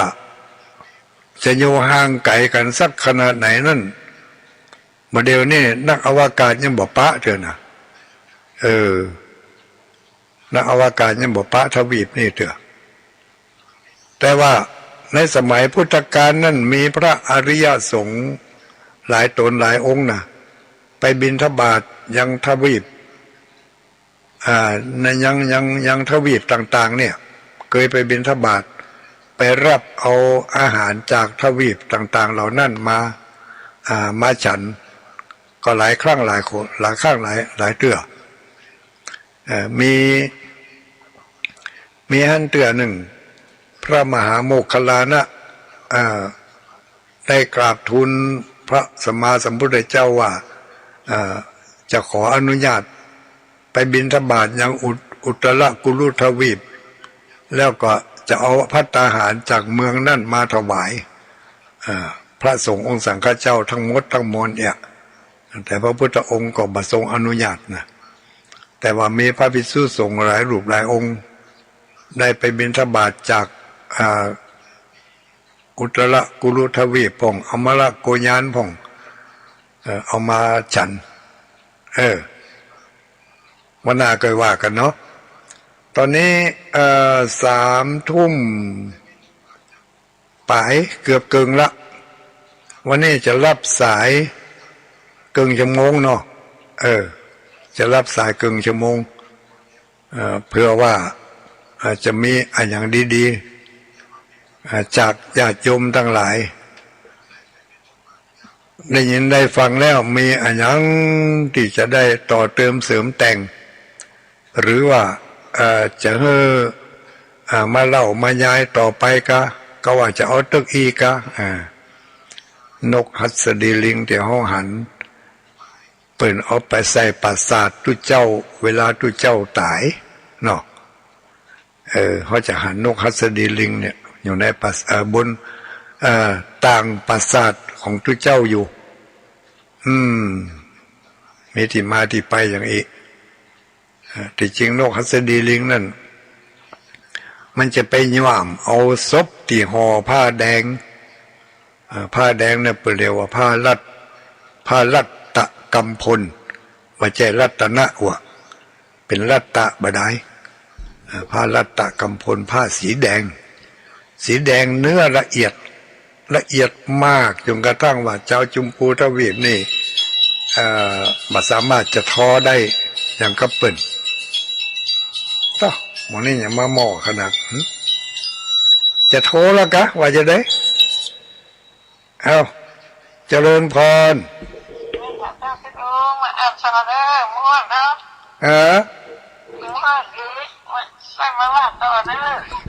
มาเล่าต่อทำเนาะจำให้ดีเนอะ มันสลับซับซ้อนกันอยู่นะเจ้าม่วนใช่ม่วนว่าแล้วยินชัดแท้นะถ้าไผ่นี่แม่ชลากะแม่อุ้ยอินอ่ะแม่อุ้ยอินครับแม่ชาบครับสาธุเนออนุโมทนาสาธุสาธุเอาว่าได้0932722499บางคนเอาเบอร์นี่ไปบันทึกลงในไลน์หวังจะอู้ตัวเบอร์นี่บ่มีไลน์เนอะบ่มีถ้าไลน์นั่นต้องแถมเบอร์นี่ไม่มีไลน์ขออนุโมทนาคุณโยมอัมพรเนาะอัมพรนี่นามสกุลอยู่นี่อัมพรรัตนังอันนี้ได้ถวายปัจจัยร่วมทำบุญมาได้รับแล้วเนอะสาธุสาธุแล้วก็มีทำหลายคนอยู่เนอะร่วมทำบุญทำทานกันมาผ่านมาตั้งหลายเนาะญาติโยมสาธุชนทั้งหลายมีโอกาสมีเวลาก็ขอเชิญเนอะโทรเข้ามาเจริญพรครับสวัสดีครับสวัสดีครับลูกทางใดมาจ้าจังหวัดน่านครับหลวงพ่อเพชรจังหวัดน่านวันแปดอำเภอภูเพียงจังหวัดน่านครับอำเภอภูเพียงจังหวัดน่านต่อวันนี้ดีอกดีใจได้ต้อนรับพี่น้องจังหวัดน่านพุ่นก่อนครับผมฝนตกก่อนเมืองน่านฝนตกครับผมแต่ว่ามันซื้อนี่แล้วลงก่อนแต่ว่ามันซื้อลงเฉยๆน้อยงูหมอกข้าวโพดจุ่มนี่กี่ข้าวแรงกันอย่างวันนี้ผมกินข้าวแรงกับนี่แหละเก่งพักมันเขียวครับเข็มพักมันเกี่ยวจอกครับมันเกี่ยวเนาะจีพิกับแหแอนพิกับแหเนาะโตเหมาะขนาดเนอะดูลงแก้วมาโอนี่ดูลงแก้วมาได้มาวันนี้นี่มาแต่ดูลงด้อยนะครับมานี่มาแตนเปิ่นแตนสมณเณรลักษ์ปัญโยนันอนุโมทนาเนอมันโทรมาหาวังเนอผมโพสต์ทุกวันนะมันบอกให้ติดก้านเขาแต่อนุโมทนาสาธุสาธุเนอโอ้ไปนอกเมืองน่านวันนี้เมืองน่านสดมาเป็นรายที่2รายที่3จะเป็นที่ไหนเจริญพรพระเจ้าครับมาถึงแล้วคุณสุภาพบุรุษที่ไหนจ้าไหนจ้าสังคีเล็กครับสังคีเล็กนี่รายที่2รายที่3เนาะครับเป็นจะได้บ้างเรื่องเล่าเรื่องวันนี้นะวันนานเล่าครับเนี่ยพอจะได้อยู่เนาะได้มันน่าจะไปอ่านดีๆจำดีๆก่อนมันใครลืมใครไล่ไปแล้วนะต้องไปซ่ออ่านคำก่อนหลวงพ่อจำได้ก็ได้จำยังจำปนไหนจำปนหลวงกะครับปนหลวงวินน่ะครับจำมาได้หรอวันที่8มาเนอะครับมันพอดีอาจารย์เทศเสียผมบอกหันอยู่ในไลน์ในอย่างน่ะในเฟซในไลน์เป็นลงกันแล้วเพิ่นจะเอาไปเผาไปเสียมาได้วันเสาร์หน้านี่ครับมอบร่างไปพุ่นน่ะมอบร่างโรงพยาบาลกะครับก็ดีไปยังเนาะมาทำพิธีก่อนเสาร์วันเสาร์โป้นงานเขาไปแล้วนี่เนาะงานเขาวันศุกร์ถ้าจะได้ไปร่วมอยู่เนอะครับอนุโมทนาเนอะสาธุ0932722499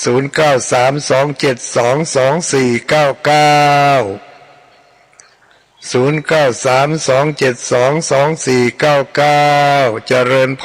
รสวัสดีลูกไหนมาจากแต่เจ้า ตู้วันนี้ดีใจจังเลยเมืองแป่เมืองแป่ได้โทรมาแล้วแม่อุ้ยอย่างจ๊ะ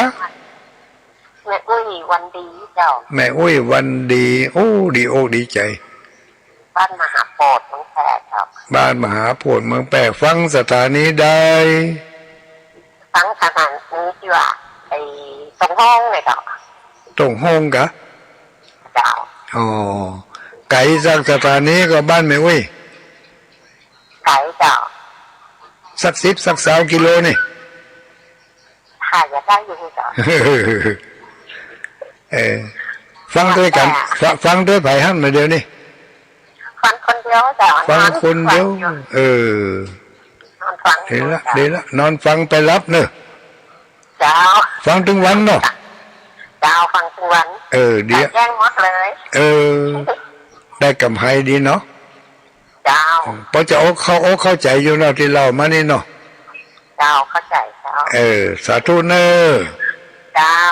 รับดีฝันดีโอ้วันนี้ดีใจพี่น้องเมียงน่านพี่น้องเมียงแป่โทรมาแล้ว0932722499เจริญพรกับมาตรการเจ้าเจริญพรรายงานตัวหน่อยแม่อินทนินสิติอยู่แม่ตุนน้อยเจ้าแม่อินทนินสิติเจ้าแม่ศูนย์น้อยเจ้านึกว่าดีใจละแต่คืนนี้ตั้งใจฟังน่ะรับล่าไปนั่นฟังไปมาได้แล้วรับล่าไปเหยียดแอบมาวันนี้ตึงมารับล่ารู้นั่งมานอนรับล่ากับแม่นั่งเพื่อละเมอกันมั้งจะถามท่านนะว่าอันแม่คำแดงทองมีได้โอนตังไปหรือยังเจ้าโอนมาแล้ว500 บาทเจ้าแล้วก็ร่วมกันนะกันทำบุญไปเยอะกันว่าแม่คำแดงก็โอนอีกได้ยินคนโทรหาท่านตุลุงยองคนก็บอกครับเป็นว่าถามนะทุกพระครูพิวัตรท่านพระครูพิวัตรก็ติดต่อมาได้โทรหาท่านก็ไม่ได้แล้วถ้าแต่คืนนี้ก็ได้ว่าโทรจะรับล่าไปเหี้ยวนั่นมาได้ยกคำนี่ก็สบายใจได้ร่วมทำบุญแล้วเจ้าอันไม่ใช่500นะ800ว่ะไม่ใช่อันนี้เห็นมันแดงนี่แดงเห็นแดงเลยอันนั้นแม่แดงแม่คำแดงครองมีเนาะเจ้าแม่คำแดงครองคนร้อยแค่กันแล้วก็ทำบุญไปแค่กันเจ้านี่เขาค่อยไปกับคณะเขาติดโควิดแม่นนตาแจ้งตาก็ติดโควิดมาถ้าติดจุดหน้าบ้านเนี่ยทีมบ้านนี่ก็ติดกันมาอยู่ม่งการอยู่คนเดียวเนี่ยนอนก็ไม่แม่เขาอยู่กรุงเทพเนาะแม่ไปออกไปไหนเนาะก็จะไปที่ไหนเจ็บเอวเตียวก็กะโผกะเต้าเนี่ยเป็นยังได้ครับแล้วแม่คำแดงครองมีแม่จันบุญมาแม่นวลตาแก้วอินตะแม่สุขแก้วอ้ายแม่อินทนินสิติสาธุเนออนุโมทนาสาธุเจ้าได้เลยวันหน้ากันเนาะสาธุ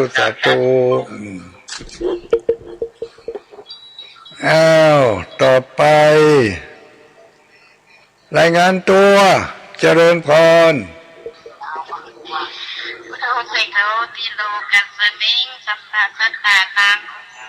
แ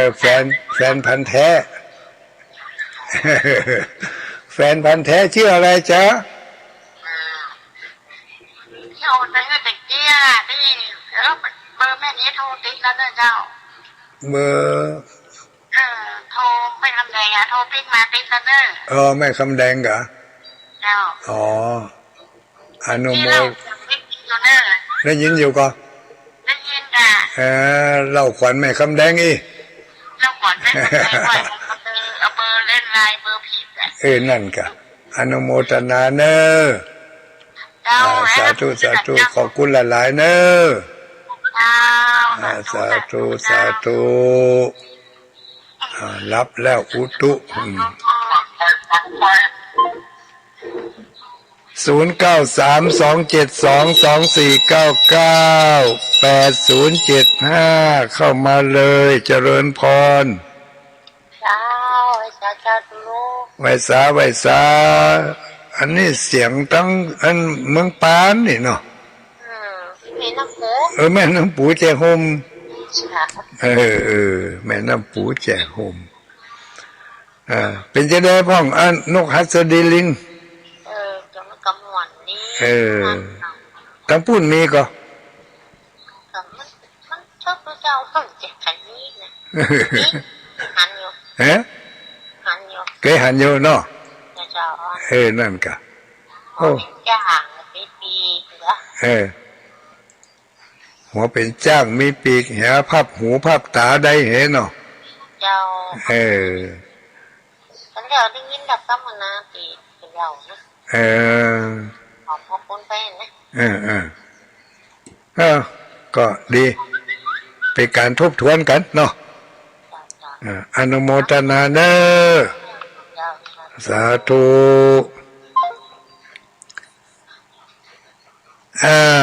ญาติโยมสาธุชนทั้งหลายเนอวันที่8มีโอกาสมีเวลาก็มาร่วมกันบ่มีเวลาก็ส่งจิตส่งใจมาเนอเจริญพรเจ้าตุลุงไหว้สาบ้านห้องละปูนคุณแม่สายทองฟังห้อยมาโทษสมศักดิ์ชัดเจนนี่เจ้าชัดเจนมันจะเป็นลิงนี่เข้าไปเรียนบางที่นี่เพิ่นจะมีเนาะปุ๋ยเขาตอกก็ได้นี่เจ้าเพิ่นจะงงเขายุ่มมันปุ๋ยเจ้าเอางวงยุ่มแล้วก็ปุ๋ยเขาตอกเนาะเจ้าเดี๋ยวนี้มันเทคโนโลยีมันไปไกลเปลี่ยนแปลงเปลี่ยนแปลงหลายอย่างหลายอันโอ้กำลังใจทุลุงนะขอบคุณหลายเนอสาธุ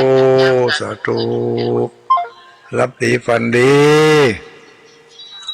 0932722499เจริญพรเจ้าแต่ภาษาเจ้าตุลุงด้อยรายงานตัวเตี้ยศิลพรเตี้ยพระห้องละปูนเด้อโอ้ฟังตุลุงด้อยได้2 คืนเนี่ยเด้อ2 คืนอย่าง3 คืนกะ2 คืนขึ้นแม่นฮั่นมาตามเท่าเดี๋ยวบ่ขี้ลืมนี่ละอ่อนนี่พุทโธเสร็จโถได้หมดแล้วเด้อตุลุงด้อยว่าได้เอามาเล่ากันเด้อเรื่องนกสหัสสติลิงนี่นะเอามาเล่าแถมได้หอนแถมเนาะได้เนี่ยหอนรายงานครูบาอาจารย์นะจ๊ะเจ้านั่นน่ะเจ้าตัวมันใหญ่ตัวมันย่อยเท่าพับปิดพับย่อยแล้วเลิกปิกอัพก่อนน่ะเจ้าสาธุสาธุเนอ1174รายงานตัวด่วนเจริญพรทำไมดักปิ้งมัวฟังวิทยุอันเด้อไม่ว่าเป็นท่อนนั้นปฏิภาณเนี่ยมาแจ้งกับเจ้าอย่างก็ท่านพระครูปฏิภาณเนี่ยมาแจ้งกับเจ้าแม่นแล้วมีเห็นชื่อทุลุงดอยชื่อเดียวกันคนเดียวกันคนเดียวกันส่งชื่อจะได้จำง่ายเจ้าก็ฟังดูเขาจะฟังอยู่ด้วยเจ้าฟังที่ไหนเจ้าอยู่มั้งฟังกะเจ้าเมื่อนี้เอามาเล่าอันนี้ท่านวันนั้นไปก็ที่วัดครูบาที่วัดครูบาที่ไหนเจ้าครูบาโดยพระบาทอุดมวัดน้ำบ่อสวาไปกับเจ้าไปถึง2 วันเลยจนเมื่อคืนก็ไปเลยวันที่22ไปอยู่กะเจ้าไปกันเนี่ยผู้ท่านอยู่รู้ท่านเนี่ยผู้ท่านในศาลาท่านดูท่านแน่ปะกันแล้วแม่ก็พักปะกันแล้วเนาะเจ้าปะกันแล้วมีท่านแล้วก็มีท่านบรรยงแล้วก็ท่านสุเมธแล้วนั่งกับโซนั่นน่ะท่านลืมพระเจ้า มันนานเล่าขวัญนี่เนาะ ได้มันนานเล่าขวัญ ขวัญว่าได้เล่าขวัญอาจารย์ใจโยอาจารย์ใจโสยกะ อนุโมทนาเนอสาธุสาธุอาจารย์ใจโยอาจารย์ใจโสชยามังกะโลเป็นเก้าอีกอะเจริญพรเจ้าสาเจ้าตวลุงรายงานตัวเจ้าแม่กำนวนเจ็ดซ้อนฟังอยู่เนอเจ้าแม่กำนวนเจ็ดซ้อนฟังอยู่วันนี้ห้อนกว่าวันเนี้ยก้อนกะฮอนถึงวันเจ้าเปิดพัดลมตัวหน่อยนี่เดี๋ยวนี้ได้เปิดร้อนเดี๋ยวอย่างแล้วว่าตุลุงดอยเนี่ยเปิดพัดลมตัวเนี่ยตุลุงเปิดอยู่อันนี้เปิดแล้วอยู่ในห้องแอร์อยู่ค่ะอยู่ห้องแอร์อยู่ค่ะมันมีแอร์มีอย่างนี้ค่ะนึกว่าอยู่ในห้องแอร์อีกกลัวเป็นโรคโควิดห้องแอร์เอามาเล่าว่าจบอย่างเลยเอาการจะกินลิงมันยาวอยู่สามเตือนนี่จะจบบ่ฮู้นี่เจ้ามันไปไกลวันหน้าวันตาก็ฟังหำดอกเจ้าวันหน้าบอกจะนั้นจะไปลืมเอามาเล่าคะแนนใครหูมันจบอนุโมทนาเนอสาธุสาธุ0932722499เจริญพรวันเจ้าตุลุงจากลำปางเนอลำปางมาแล้วแม่น้อยอุตุดีกะเจ้าแม่น้อยอุตุดีตอนลำปางนี่ได้ยินมาเจ้าก็ได้ยินกับเจ้าตุลุงดอยนะเจ้าเปิดตั้งแต่ตีสามไหมตีอันอย่างก็ขึ้นตีอันมันบุญญาวาสเจ้าบุญญาวาสนี่เปิดปิดกี่โมงเมื่อวันน่ะเมื่อวันนี้เปิดตลอดเลยนะเจ้ากะเจ้าเปิดตั้งแต่มาเจ้ามาเจ้าเปิดตลอดถึงค่ำถึงเลยวันค่ำเลยเปิดน่ะดีแต่อนุโมทนาก็เปิดเนาะเจ้าไว้ซาสัตว์ไว้ซาถ้าเปิดมาเจ้านี่มาเจ้าบางทีอาจจะได้มาเล่าบางทีเนี่ยมาได้ยินเรามาได้ตำเมืองฝางเปิดมาได้ยินมาเจ้าเจริญพรไว้สาเจ้าลูกดาไว้สาแจกโฮมก็ไม่เป็ดของแรงนะจ้าของแรงเย็นนะน้องปันเมียงปานเนาะเจ้าเมียงปานเนี่ยมาได้ยินมาเจ้าเนาะเจ้าได้ยินไปวงสถานีไหนผู้พระอันเนี่ยมาเจ้ามาได้เล่าถ้าเอาไปเล่ามาคืนอย่างเดียวเนาะพาไปทำบุญนั่นพาหาสมศักดิ์นั่นเลยค่ะไปวันผูก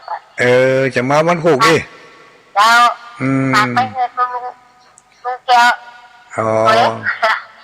ดีเป็นการเทศการทำทุลุงแก้วเนาะ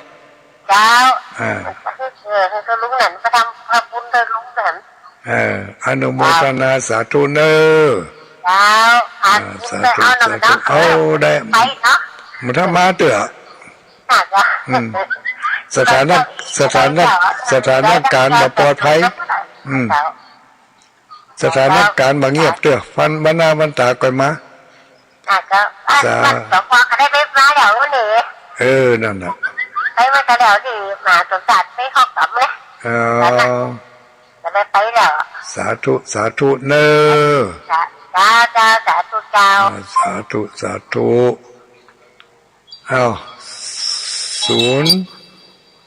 093เจริญพรนมัสการเจ้าตุลุงดอยสวัสดีบ้านไหนจังบัวจังหายอำเภอเทิงเจ้าแม่บัวบ้านเจียงเขียนตุลุงอันบ่เคยเล่าเรื่องเอีเนาะกูเตือมันกูเตือจักเงาอย่างเดียวแล้ววันนี้ม่วนพอเราม่วนม่วนแต่ก็บ่ได้เจ้าจะถามตุลุงว่าอันทางพระฤาษีนี่เขาว่ามีสมุด180 องค์นี่ก็จะพระฤาษีพระฤาษีเจ้า โอ้นักกว่านั้นก็ นักกว่านั้นก็ได้ยินเขาว่าแต่ละองค์แต่ละตนเปิ่นกินกันที่ว่ามีแต่ก็มันก็อย่างตู้เจ้าเฮานี่กะเขาว่าบางตนก็กินมากกินผู้บางตนก็กินผลไม้ก็ยังมาเดี๋ยวนี้ก็ว่ากินต้มน้ำกระดูกนี่เนาะนะกะบางพ่องก็เอาน้ำกระดูกไปกินที่เอียหอจะว่าหวานที่เซาฟังจะว่าหวานที่เราจะเอียเด็กกับนี่เนจะพยายามเนอะกับนี่ฮะกูก็อันตรุงอันพอเข้าไปพอไลน์ก็เนื้อพระเจ้าเขียนไปว่าอย่างนี้นะอนุโมทนาสาธุสาธุยกยอดปล่อยหลวงตาดอยหลวงตาแก้วทำ1,500บ้านแม่คะแม่อุไร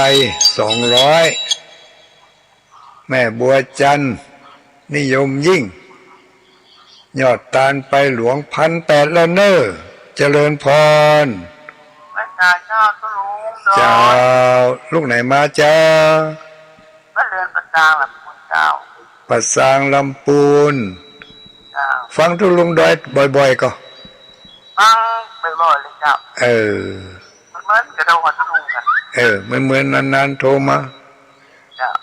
เหมือนจอยยังแคว้นหน่อยลุงว่าได้ลุงห่างจับนะบอกเพื่อนอันโทรเพื่อนเชื่อบ้องไหลุงห่างต่ำบอกอย่างจะอันน่ะเป็นจังขี้ลืมไหมก็บอกก็แล้วก็ลืมไปแฮะก็นี่จะต้องไปเขียนใส่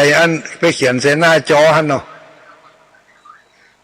บอกโทรบ่อยๆอีกนะบอกเบอร์โทรบ่อยๆอีกเนาะว่าฟังไม่ไม่โทรอันจะเอาเบอร์โทรเพิ่นก็ว่ามีเบอร์โทรเพิ่นแล้วแต่ว่าคนอื่นบ่มีบ่ได้มีแล้ว081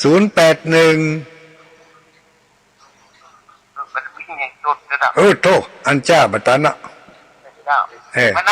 วันนากันเนอะอนุโมทนาเนอะสาธุสาธุตุลุงห้างต่ำในเปิ่นมาลาบบอกเบอร์บ่เหมือนตุลุงดอยกลัวเปิ่นบ่ฮู้ต้องบอกบ่อยๆ5388เข้ามาเลยรายงานตัวไวสาเจ้าไวสาบ้านปางเจ้าอำเภอดอกคำไร่จังหวัดพะเยาในเจ้าบ้านปางตำบลคือยังในเจ้าบ้านปางอันชัดเจนดีเข้าใจดีเจ้าเข้าใจดีนกฮัสดีลิงเป็นตัวอย่างใดเนี่ยเจ้าของเนื้อเจ้าเด้เนาะเข้าใจดีนกเข้าใจดีนกฮัสดีลิงนี่เนาะเจ้าเคยหันก็เคยหันกับเจ้าแล้วหันกับตุ๊กเจ้าวัดหลวงไงก็เดี๋ยวมันบินมาบนอากาศอีกเจ้าที่มันมาซ้อกินหอยกังต้งนะคะเจ้าตัวขาวๆนะตัวขาวๆที่มันจะมากินหอยกินยังกังต้งหอยสลีมันมากขนาดนี้อ่ะเป็นเลยหอยสลีเนาะถ้ามีนกก็นั่นก็จึงบ่มีหอยกันนะเนาะดีแต่มันปลาหอยหอยดีนะนกฮัสดีลิงเจ้าอนุโมทนาตั้งใจในเจ้าเลยขอบคุณหลายเนอะสาธุสาธุ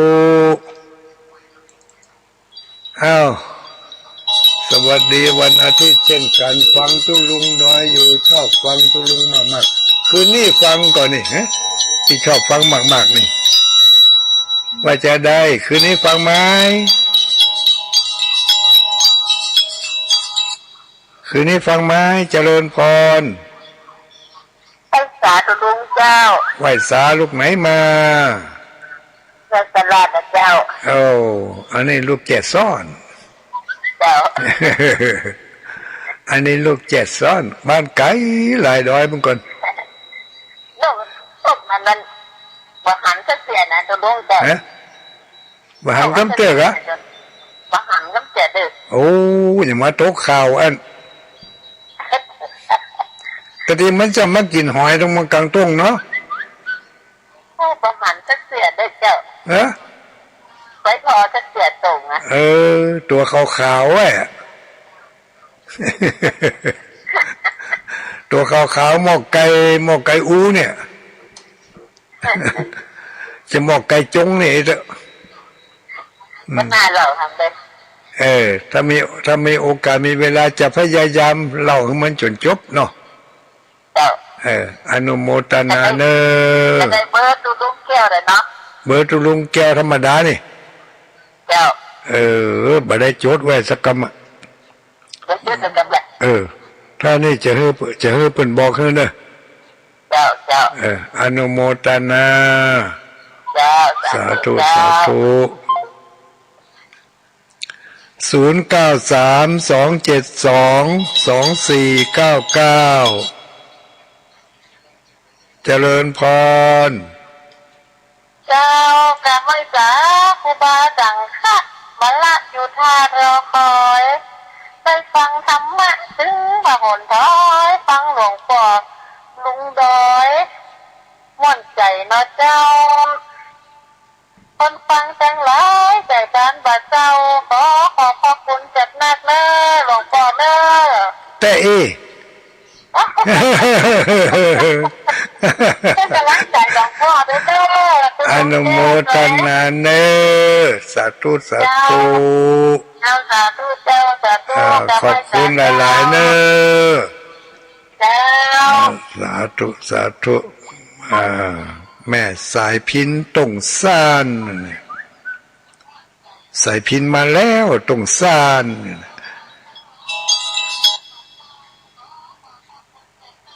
เจริญพรเสียงก้อยไปเนอเปิ่นดังกันทืดมันเป็นแหมเครื่องอันนี้เครื่องน้อยกะอันนี้เครื่องน้อยเจ้ามันมาเอาไก่ปากมาได้เนาะอยู่บ้านไหนอยู่บ้านไหน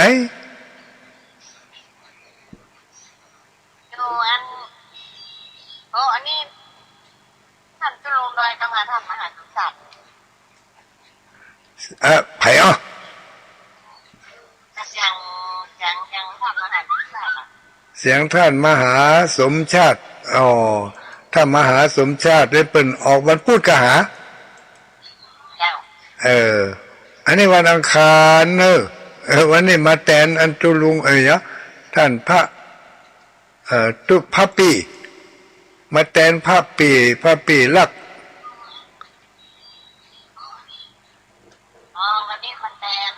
มาแตนเปิ้นรายการของเปิ้นมานั่งแตนเปิ้นนี่ไม่อุ้ยอยู่ไหนก็เป็นอุ้ยก็อยู่แม่น้องทะเลอยู่กลางด้วยกันอยู่มกะแล้วอุ้ยแต่ตาดีมแล้วนะไม่อุ้ยมแม่เมาขี้เล็กอันถ้าตุลุงมันขวางมันดื้อมันเบอมันเนี่ยนะมันเป็นอาทิตย์อันนั้นหนูมันเป็นอาทิตย์จะไปยุ่งกับน้อยท่านมหาสมชาตินะกันเนาะถ้ามหาสมชาติแล้วอันคนนั้นจะได้ไปยุ่งกับหนูได้ไปยุ่งมหาสมชาติกะเขาดูลุงดอยก็แล้วก็โทรมาหาเปิ้นกี่เตื้อ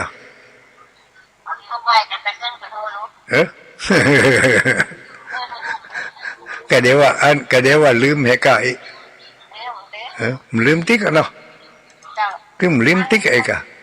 ประเดี๋ยวนี้มันยังไปทางใดได้กับฟังอย่างเงี้ยแม่นมันต้องไปไหนอ่ะอยู่ทำบ้านทำจองเขาเนี่ยตลาดกลางควมเนี่ยใส่หญ้าใส่กงกันเอามีดขี้ลืมเห็ดเทียนถากไปสุไปเนาะเล่นกับต้นไม้ต้นตอกขันแกงอม อนุโมทนาสาธุญาติโยมทั้งหลาย10 โมงแล้วเนี่ยอ้าวลายสุดท้ายเนอสุดท้ายเนอลูกหลานขอหอมเจริญพรว่าอย่าเจ้าก็อยู่แล้วเว้ยก็กำลังรับลูกนี่มันก็หลับมารับรู้นอนนี่แหละก็ได้ว่าปะวามาเปียโทรศัพท์ฮัลโหลไม่ว่าอย่างนี้อยู่อำเภอลี่บ้านบวกเลยเจ้าบ้านบวกไม่บ้านบวกไม่หลงบ้านบวกโทรหาตู้ลุงหนึ่งไหนที่อะไรลุงได้ยินจัดมันถ้าบ้านบวกนี่ก็จำได้เดี๋ยวนี้อาจจะบ้านบวกอันเป็นจะได้บ้างเมื่อคืนนี่นกฮัสดีลิงตั้งปุ่นป้ามันก็บูจักบาหานกันเตือกอะโอ้จักกับบูหานกับบูจักผมโธ่ยุ่งกันน่ะฮะบาหานนกสดีลิงกันเตือกก็ยุ่งกันตัวขาวตัวขาวมีงวงมันมีงวงเห็นแล้วมันมีงวงเห็นมีงาเห็นมีจ้ะ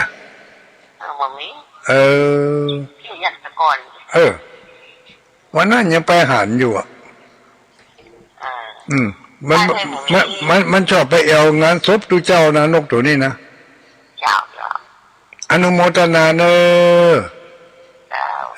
อำลากันตัวกันเนญาติโยมทั้งหลายก็ขออนุโมทนาบุญกุศลทุกคนทุกท่าน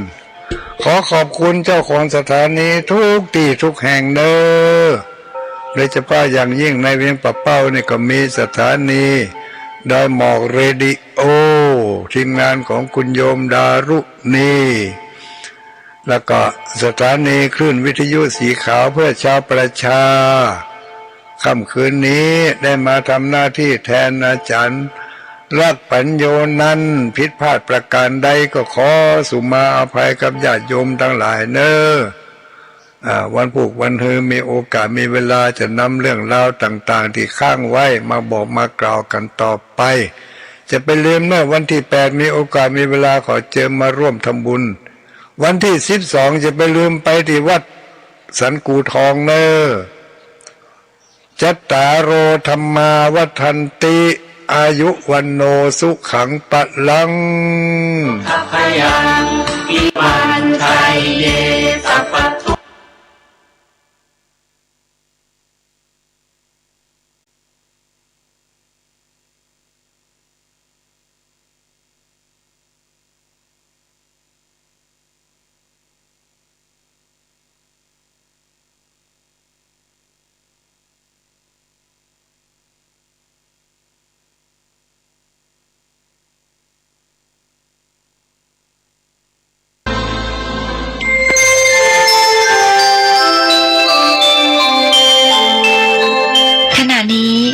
ท่านกำลังฟัง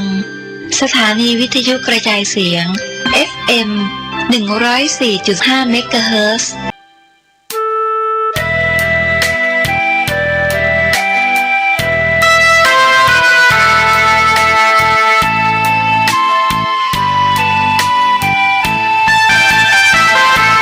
ฝากคำยามดึกกับสายลม